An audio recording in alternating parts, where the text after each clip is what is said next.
Bien, hermanos, abran sus Biblias, por favor, en el Evangelio de Marcos, capítulo 15.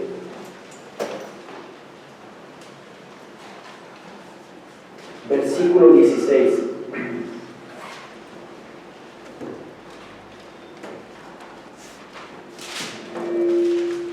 Marcos 15, versículo 16.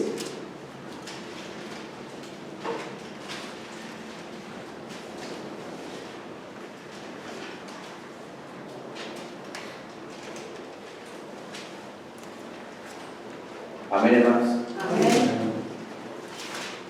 Dice nuestro Señor en su palabra: entonces los soldados le llevaron dentro del atrio, esto es, al pretorio, y convocaron a toda la compañía, y le vistieron de púrpura, y poniéndole una corona tejida de espinas, comenzaron luego a saludarle: salve, rey de los judíos.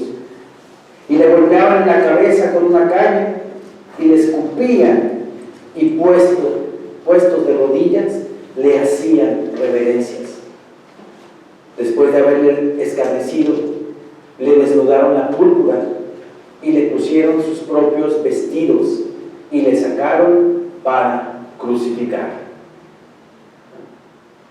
Estamos hablando de ya el viernes, después del juicio, después de que liberaron a Barrabás,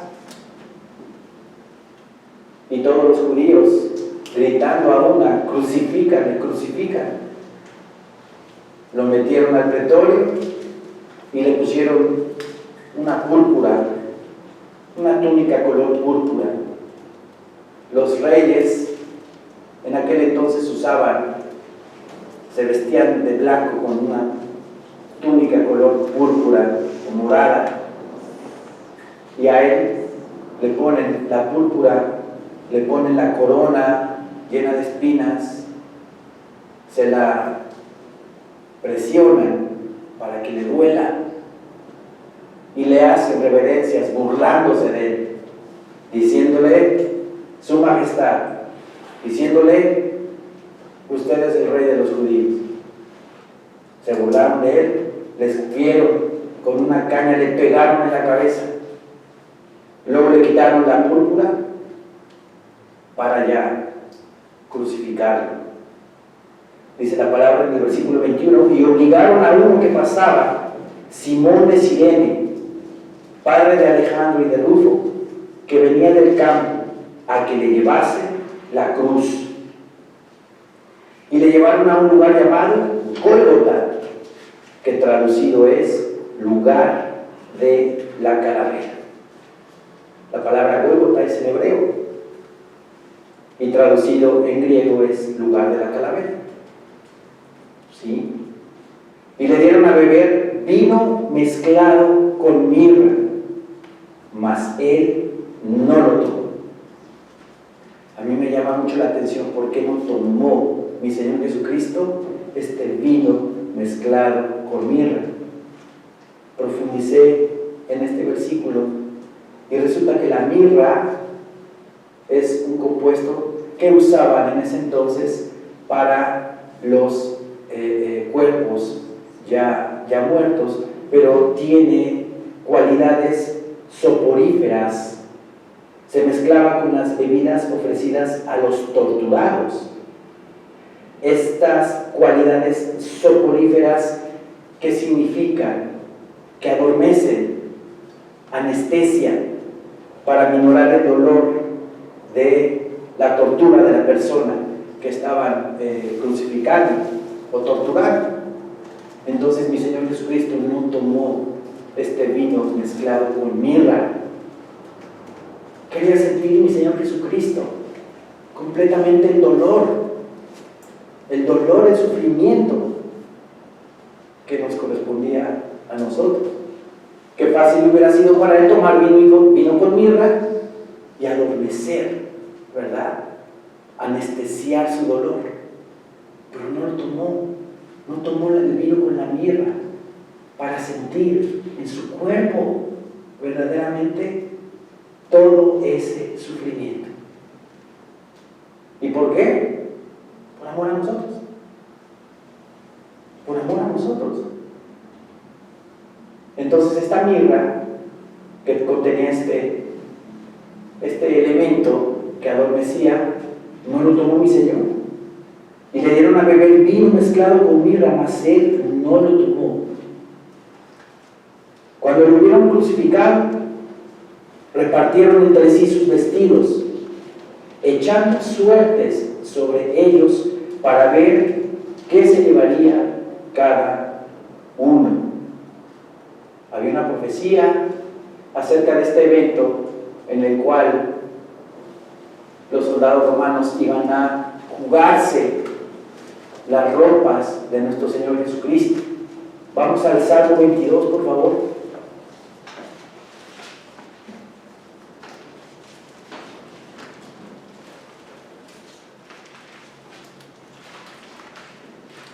Salmo 22, 18.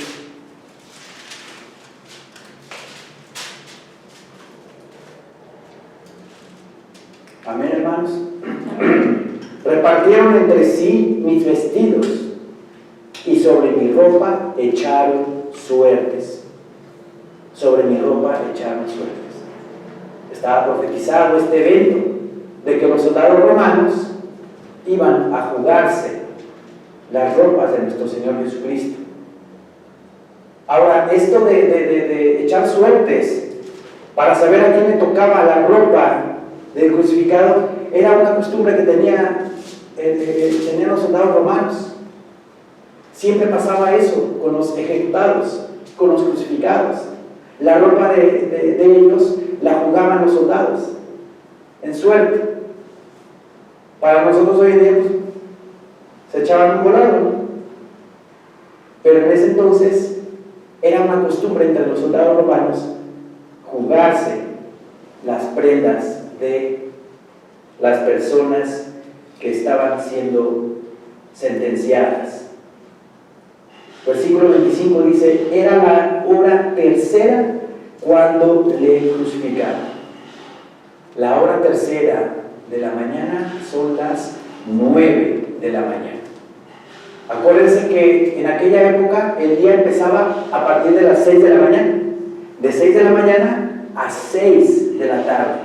¿Sí? Después de las 6 de la tarde ya era otro día. Ya era el día siguiente. Entonces, si aquí la palabra nos dice que lo crucificaron a la hora tercera, pues 6 más 3 pues son 9. Entonces son las 9 de la mañana cuando crucifican a nuestro Señor Jesucristo. ¿Sí? Y el título escrito de su causa era el Rey de los Judíos. Estudiando la palabra el día de hoy, me vino a la mente pues ese título, esa tablita que siempre vemos, ¿verdad? Donde ponen la letra INRI, ¿sí? INRI. Pero verdaderamente esa inscripción no estuvo en la cruz de nuestro Señor Jesucristo. Porque en el Evangelio de Juan dice la palabra que esa inscripción, el Rey de los Judíos, venía escrita en hebreo, en griego y en latín. Y no puede ser que INRI en esas letras venga la inscripción en los 3 idiomas. ¿Sí? ¿Sí me explico? Sino que venía escrito en hebreo, en griego y en latín, Rey de los Judíos. ¿Sí? Ahora, ¿por qué esa tablita puesta ahí? Cuando crucificaban a algún malhechor, ponían en esa tabla la causa o el motivo por el cual lo estaban crucificando. Si era un ladrón, ponían ahí, por ladrón es crucificado. O si era un violador, por violador es crucificado. ¿qué le ponían a mi Señor Jesucristo? ¿Qué le pusieron a Él? ¿Qué causa le pusieron? No debía nada a nadie, no hizo nada, no cometió nada. Pero para los judíos, el decir el rey de los judíos, Él dice ser el rey de los judíos, era una ofensa tremenda. Dice aquí el versículo 26, y el título escrito de su causa era el rey de los judíos. Aquí abajo de mi Biblia escribí algo. A menudo se ponía en la cruz un letrero en el que se declaraba el crimen por el que se le crucificaba a la persona. Era una medida de advertencia al pueblo. Cuando a Jesús no pudieron culparlo de nada, la única acusación que figura sobre su cabeza fue el crimen de haber dicho ser el rey de los judíos. ¿Se imagina? ¿Se imagina? Ese fue su único crimen. Uno de los principales fariseos se le acerca a Pilato y le dice: oye, no pongas que eres el rey de los judíos, pon que él dice ser el rey de los judíos. ¿Y qué le contesta Pilato? Lo que ya puse. Y así se quedó, el rey de los judíos. Pero qué crimen tan espantoso fue el que cometió mi Señor Jesucristo, ¿verdad? Para haber puesto el rey de los judíos. No tuvo ningún otro crimen, no tuvo nada que ser puesto en esa tabla aparte del rey de los judíos, sino ese fue su único crimen porque él dijo que él era el rey de los judíos, y no era, él es el rey de los judíos. ¿Sí? ¿Se fija?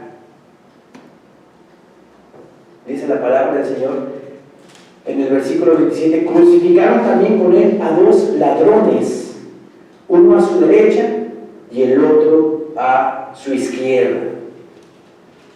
Vamos a Lucas, por favor. Lucas 23.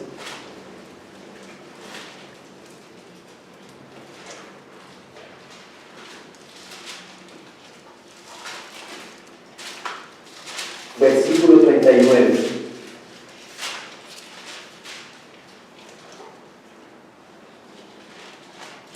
Lucas 23, 39.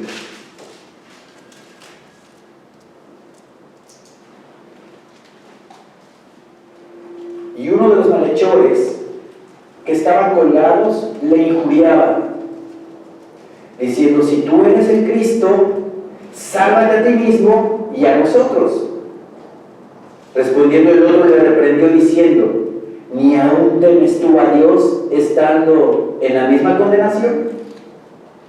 Nosotros a la verdad justamente padecemos, porque recibimos lo que merecieron nuestros hechos, mas ningún mal hizo. Y dijo Jesús: acuérdate de mí cuando vengas en tu reino. ¿Qué demostró ahí ese malhechor? Fe. Demostró fe. Aparte arrepentimiento. Porque ahí le dijo al otro: nosotros hicimos cosas malas, él no. Y le dice al Señor Jesucristo: acuérdate de mí cuando vengas en tu reino. Que está demostrando fe, está reconociendo que Él es el Hijo de Dios. ¿Sí? Entonces Jesús le dijo: de cierto te digo que hoy estarás conmigo en el paraíso. De cierto te digo que hoy estarás conmigo en el paraíso. Misericordia abundante. Toda la misericordia tiene mi Señor. Se renueva cada mañana. Cada mañana se renueva su misericordia. Este ladrón le dijo: acuérdate de mí cuando estés en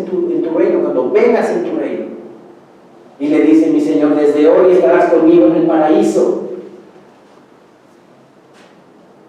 Así es mi Señor Jesucristo de amoroso. Si alguna persona mala se arrepiente en el último minuto de su vida, mi Señor Jesucristo, mi Señor Dios lo perdona.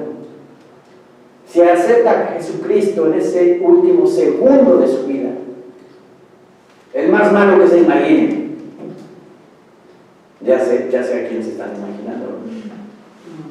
Pero si esa persona en el último segundo de su vida llega un hermano en Cristo y le dice: arrepiéntete y acepta a Jesucristo como tu único Señor y suficiente Salvador de tu vida, y lo acepta, en ese momento, entregando su alma, se va con el Padre, se va con el Señor. A pesar de haber hecho todo lo que hubiera hecho en su vida. Qué amor de mi Señor y qué misericordia de Dios. Regresemos por favor a Marcos.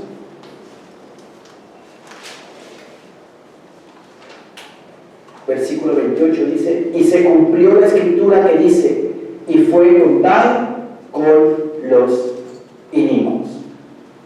Que por cierto, aquí la palabra de Dios ni en Mateo, ni en Marcos, ni en Lucas, ni en Juan nos dice o nos menciona los nombres de estos malhechores que estaban a su izquierda y a su derecha. No nos menciona cómo se llaman. Los nombres que supuestamente tienen pues son tradición, ¿verdad? Invención del hombre. Pero aquí en la palabra no se menciona cuál es el nombre de estos malhechores. ¿Sí?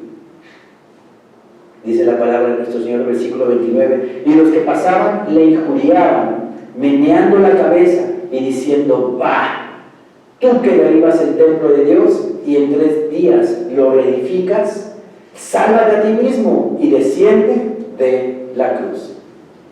¿Se acuerdan de ese acontecimiento? Cuando mi Señor Jesucristo se ofende porque el templo de Dios parecía mercado. ¿Y qué le dice mi Señor Jesucristo a los fariseos? Si este templo se derriba, en 3 días lo vuelvo a levantar. ¿Cómo? Dice, ¿cómo? Si nos costó a nosotros 49 años edificar este templo, y tú en 3 días lo vuelves a edificar, lo vuelves a levantar. Pero mi Señor Jesucristo se refería al templo de su cuerpo, que iba a morir, pero que al 3er día iba a resucitar. A ese templo se refería mi Señor. Y aquí le recriminan y le dicen: y los que pasaban injuriaban, meneando la cabeza y diciendo: va, tú que derribas el templo de Dios y en 3 días lo reedificas, sálvate a ti mismo y desciende de la cruz. ¿Ustedes no creen que mi Señor Jesucristo tenía el poder para salvarse? ¿Que mi Señor Jesucristo no tenía la capacidad de bajarse de esa cruz? Sí la tenía. Era Dios mismo hecho carne. Sí la tenía. ¿Pero por qué no lo hizo? Porque estuvo hasta el final. Por amor a nosotros. Por amor a la humanidad entera. A todo el mundo. Para que el mundo tenga esperanza. Para que el mundo tenga en quien apoyarse. Para que el mundo viva libre.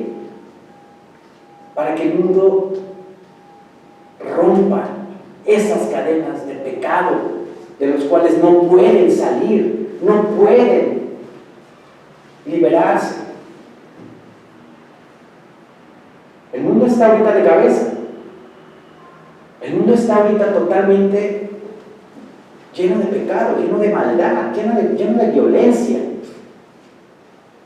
lleno de pasiones. Estamos ahorita viendo el enfrentamiento entre Estados Unidos y Siria. ¿Y qué hace la gente? Busca a Cristo. ¿Qué hace la gente? Busca a Dios. O busca sus propias convicciones. Porque dice la palabra del Señor que de tal manera amó Dios al mundo que ha dado a su Hijo unigénito para que todo aquel que en él cree no se pierda, mas tenga vida eterna. Porque no mandó Dios a su Hijo al mundo para condenar al mundo, sino para que el mundo sea salvo por él. El mundo, mi Señor Dios quiere que el mundo sea salvo por Jesucristo, y el mundo le da la espalda. Por eso el mundo está como está, lleno de violencia, lleno de maldad, porque le dan la espalda al Señor. Aquí dice la palabra, versículo 31, de esta manera también los principales sacerdotes, escarneciendo, se decían unos a otros con los escribas, a otros salvó, a sí mismo no se puede salvar. Les comento nuevamente, ¿ustedes creen que mi Señor Jesucristo no tiene el poder como para salvarse, para bajarse de esa cruz? Claro que sí. Pero por amor al mundo no lo hizo. Por amor al mundo Él entregó toda su vida.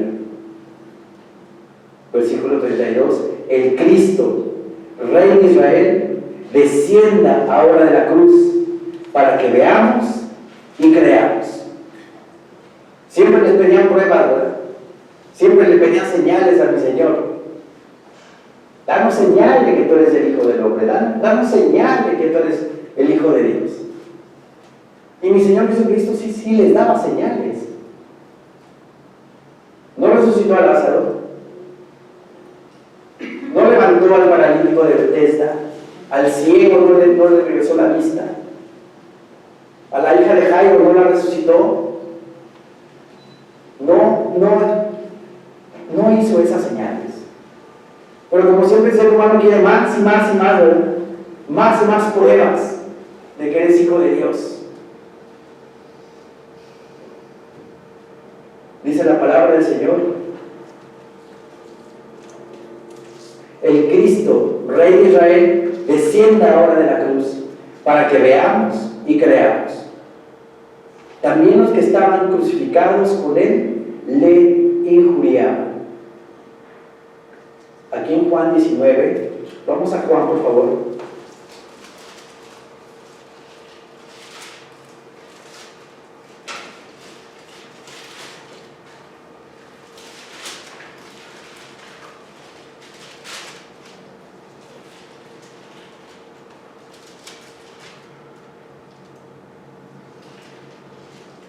Versículo 25.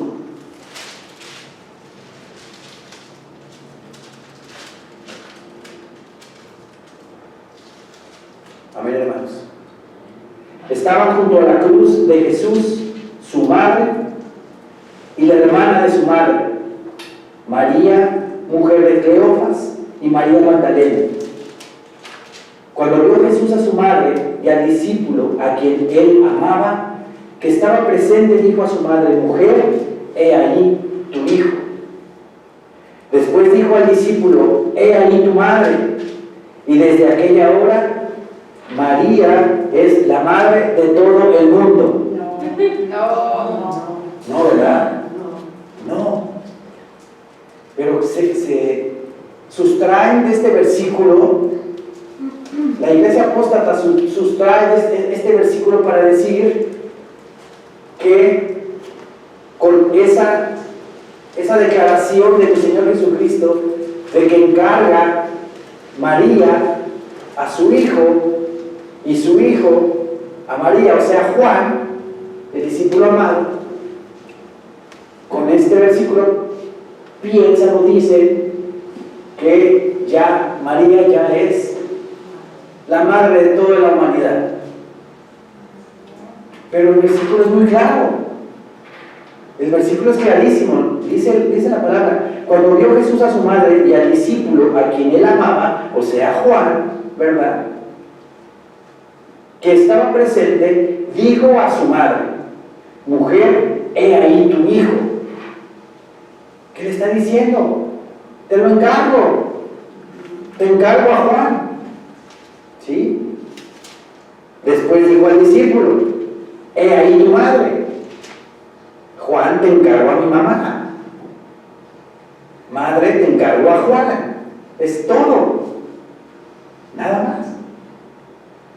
Y desde aquella hora, el discípulo la recibió en su casa. Para cuidarla, para cuidarlo, pero es todo. Pero a la gente nos gusta, ¿verdad?, quitarle el contexto y darle otra connotación al versículo. Pero es todo lo que dice la palabra, nada más. ¿Sí? Eso nos da indicio de que María aceptó a Juan y viceversa. Se cuidaron mutuamente por encargo del Señor, pero nada más, hasta ahí, nada más. Regresemos a Marcos, por favor.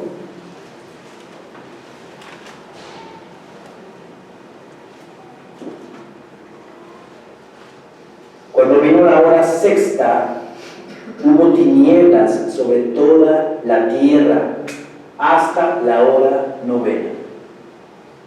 Vean nada más cómo nuestro Señor Jesucristo estuvo clavado tantas horas. Lo crucificaron a las 9 de la mañana. A las 12 del día, que es la hora sexta, dice la palabra que hubo tinieblas. Y a la hora novena, dice, cuando vino la hora sexta hubo tinieblas sobre toda la tierra hasta la hora novena. La hora novena son las 3 de la tarde. ¿Cuántas horas mi Señor Jesucristo estuvo clavado en esa cruz? 10, 11, 12, 1, 2, 3, 6 horas. 6 horas estuvo colgado en el madero.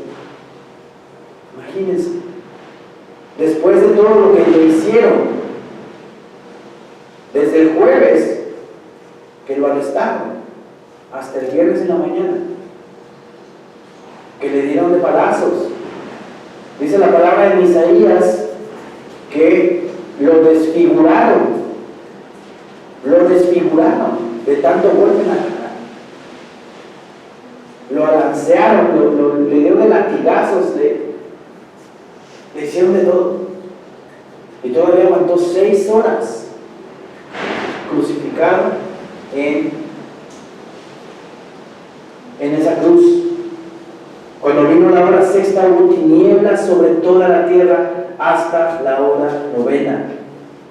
Y a la hora novena Jesús clamó a gran voz diciendo: Eloí, Eloí, lama sabactani, que traducido es: Dios mío, ¿por qué me has desamparado? Dios mío, ¿por qué me has desamparado? ¿Qué pasó ahí? ¿Por qué dice eso mi Señor Jesucristo? ¿Por qué me has abandonado? Porque en ese momento todos los pecados de todos nosotros, mi pecado, todos mis pecados, fueron puestos en Cristo. ¿Se acuerdan en las clases de Levítico que tenemos los lunes cómo el israelita llegaba con su cordero, con su vaca, con su becerro, y antes de degollarlo le imponía la mano sobre su cabeza del animal, pasándole los pecados al animal? Luego lo degollaba, lo desollaba de la piel, lo ponían en el altar de sacrificio, le lavaban los intestinos, le lavaban los riñones y lo crucificaban y lo quemaban en el altar del sacrificio. A lo que voy es a lo siguiente: si el israelita le imponía la mano al cordero y el pecado del israelita pasaba al animal, pues lo mismo estaba pasando con nuestro Señor Jesucristo, que mi Señor Dios le puso todo el pecado del mundo a nuestro Señor Jesucristo. Entonces, como mi Señor Dios no tiene comunión con el pecado, en ese momento se apartó del Hijo, para que el Hijo muriera con el pecado de todos nosotros.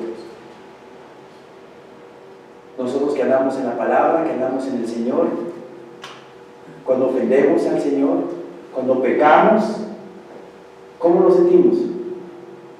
Mal, muy mal, inseguros, con miedo, con temor, pero no temor reverente, con temor, miedo de que ofendí al Señor, de que me va a pasar algo. Si eso tan terrible a nosotros nos ha sucedido cuando ofendemos al Señor, imagínense nuestro Señor Jesucristo colgado en ese madero y recibiendo el pecado de toda la humanidad. Tuvo miedo en ese momento. Eloí, Eloí, lama sabactani. Señor mío, ¿por qué me has desamparado? Por mi pecado. Él sintió todo eso. Por mi pecado, Él vivió todo eso. Dice la palabra en Isaías 53 que la paz que nosotros recibimos, la paz del Señor que nosotros tenemos, tuvo un precio. Y el precio fue su sufrimiento. Fue su sufrimiento. Eloí, Eloí, lama sabactani, que traducido es: Dios mío, ¿por qué me has desamparado? Y algunos de los que estaban allí decían al oírlo: mirad, llama a Elías. Y corrió uno, y empapando una esponja en vinagre y poniéndola en una caña, le dio a beber diciendo: dejad, veamos si viene Elías a bajar.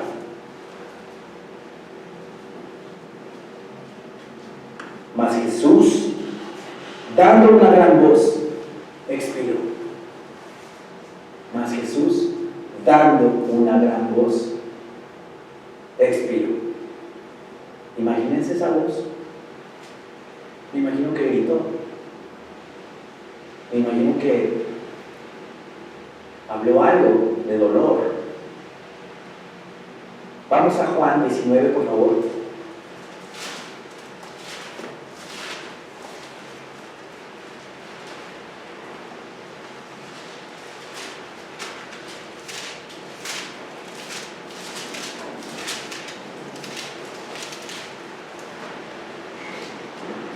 Juan 19, versículo 29.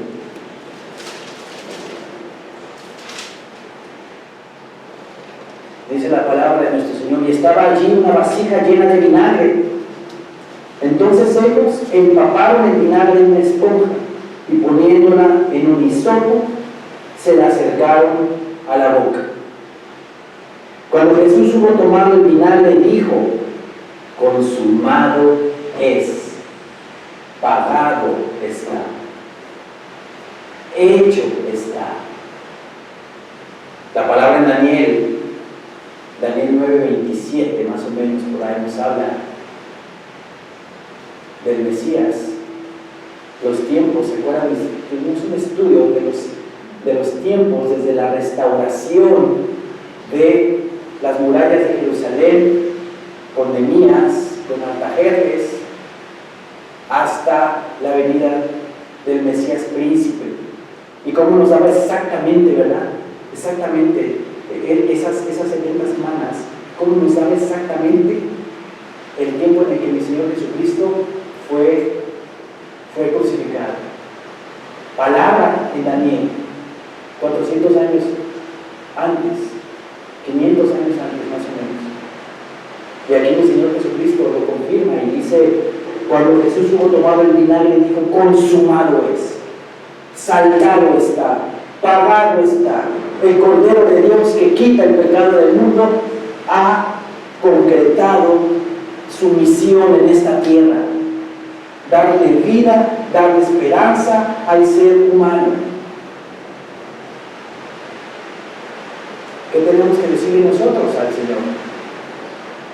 Gracias, gracias, gracias Señor, porque tú viniste a darme vida y vida en abundancia.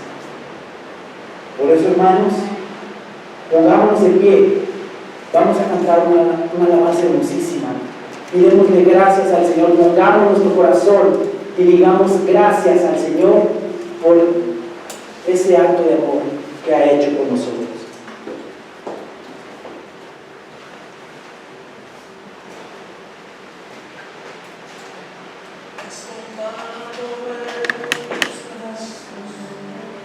Y me has dado salvación, de tu amor has derramado en mi corazón. No sabré agradecerte lo que has hecho por mí. Solo puedo darte ahora mi canción.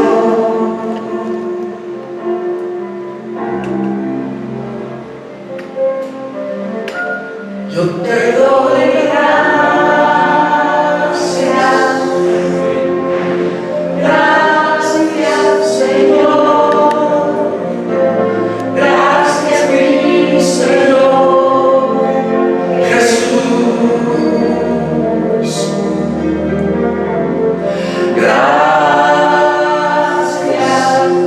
muchas gracias Señor. Gracias, mi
consumado es.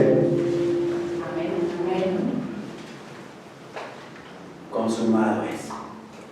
Pagado, por adelantado, pagado, saldado, sellado. Nuestro Señor bendito estuvo orando en el huerto de Getsemaní para que mi Señor Dios lo librara de ese sufrimiento, porque estaba sufriendo. Gotas de sangre eran derramadas como sudor.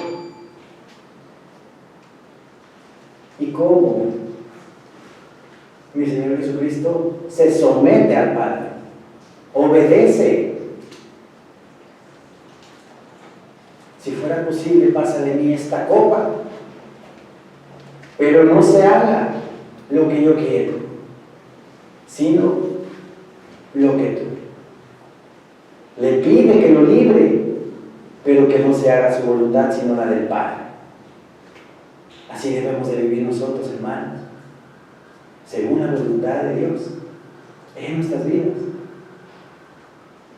Señor, yo te pido que hagas esto y esto y esto, pero que no se haga mi voluntad, sino la tuya. La tuya. Y como mi Señor Jesucristo se deja llevar, ¿verdad? Empieza a vivir lo que estaba escrito de Él. Pero dice la palabra que Él gozó en su sufrimiento, porque su muerte iba a traer vida a la humanidad. Consumado es, dice. Cuando Jesús hubo tomado el vinagre, dijo: consumado es. Y habiendo inclinado la cabeza, entregó el Espíritu. Entregó su Espíritu al Señor. Regresemos a Marcos, por favor. Entonces el velo del templo se rasgó en dos, de arriba abajo. El velo del templo se rasgó en dos, de arriba abajo, del cielo a la tierra. El templo, ¿qué es el velo? ¿Qué es el velo? El velo separaba en el templo lo que es el lugar santo del lugar santísimo. En el lugar santo nada más entraban los sacerdotes a hacer sus oficios de culto. Cómo cambiar los panes de la proposición, cómo mantener encendida el candelabro, cómo encender el altar del incienso. Pero en el lugar santísimo nada más una sola vez en el año entraba el sumo sacerdote. Pero antes de entrar tenía que purificarse el sumo sacerdote. Y si no estaba purificado, caía como muerto por la presencia de mi Señor. Una vez al año entraba el sumo sacerdote al lugar santísimo, dando a entender que no teníamos acceso a la presencia de Dios. Pero ¿qué hizo mi Señor Jesucristo con su muerte? Nos dio libre acceso para entrar al lugar santísimo y hablar con nuestro Señor cara a cara. Amén. En certidumbre de fe. No sé si les pasa, yo me imagino siempre cuando estoy orando con mi Señor, estoy postrado en su casa, en el cuarto de mí, como encierro siempre, me pongo a orar, me postro ante el Señor y me imagino, obviamente, en certidumbre de fe, que entro al lugar santísimo y que ahí está el arca del pacto y que ahí están los querubines y que estoy con mi Señor y que lo puedo palpar y que lo puedo ver. En certidumbre de fe debemos de creerlo así. Porque por eso se rasgó el velo del templo de arriba abajo, para que tengamos nosotros esa libre confianza de entrar para hablar con Dios, para hablar con el Señor. Tenemos ese privilegio, hermanos. Usemos. Versículo 39 dice: y el centurión que estaba frente a él, viendo que después de clamar había expirado así, dijo: verdaderamente este hombre era hijo de Dios.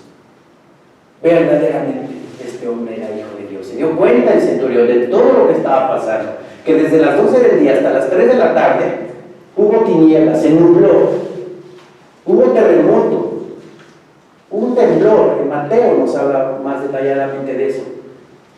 Y cuando mi Señor Jesucristo entregó el Espíritu, resucitaron algunos santos, salieron de sus tumbas, dándonos a entender que esa era la primicia de lo que venía, dando a entender que con la muerte de nuestro Señor Jesucristo nosotros todos íbamos a ser resucitados algún día, teniendo vida y vida en abundancia. Dice la palabra del Señor: también había algunas mujeres mirando de lejos, entre las cuales estaban María Magdalena, María la madre de Jacobo el menor y de José y Salomé, quienes cuando él estaba en Galilea le seguían y le servían, y otras muchas que habían subido con él a Jerusalén. Entregó el Espíritu, entregó el alma, entregó su vida. Mi Señor Jesucristo nos dice en su palabra: porque yo vivo, vosotros también viviréis. Estamos viviendo eternidad, hermanos. Por eso cantamos esa alabanza: gracias, Señor mío, gracias te damos, porque viniste al mundo y entregaste tu vida en cambio de la mía. Yo merecía ese maltrato, yo merecía esas cadenas, yo merecía esos latigazos, ese derramamiento de sangre, yo lo merecía. ¿Pero nos costó algo la salvación? No, nada nos cuesta. Solamente entregar nuestro corazón a Jesús, entregarlo. El amor de Cristo nos constriñe a una. Dice la palabra en Efesios que el amor de Cristo nos constriñe a una, nos obliga, porque ya hizo Él el papel que a mí me tocaba hacer. Ya esas cadenas de pecado ya no las tengo. Gloria a Dios en las alturas.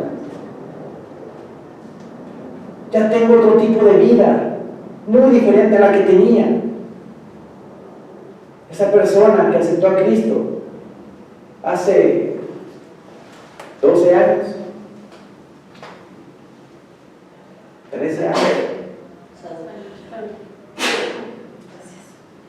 ya está muerta, ya no existe.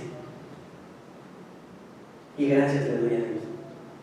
Y gracias le debemos de dar cada uno de nosotros, porque nos está restaurando nuestra vida, nos está restaurando de todo el mojo, de toda la inmundicia que hay. Por eso le damos gracias. Gracias, Señor mío, porque tú diste tu vida en propiciación por mis pecados. Gracias te damos, Señor mío, porque enviaste a tu Hijo para que podamos tener esperanza en este mundo. Vemos todo lo que pasa en el mundo, pero el cristiano tiene esperanza y sabe que estas cosas están pasando y sabemos que se están dando y que cada vez es más cercano el momento en el que nuestro Señor Jesucristo venga por nosotros y seamos nosotros partícipes de su gloria y de su reino. Amén. Gracias le damos a nuestro Señor por esa heroica muerte que tuvo en esa cruz. Gracias le damos, Señor. Gracias te damos por todas tus bendiciones, misericordias y por habernos dado esa libertad que tenemos y que gozamos en ti. Amén, hermanos. Amén. Levantemos, por favor.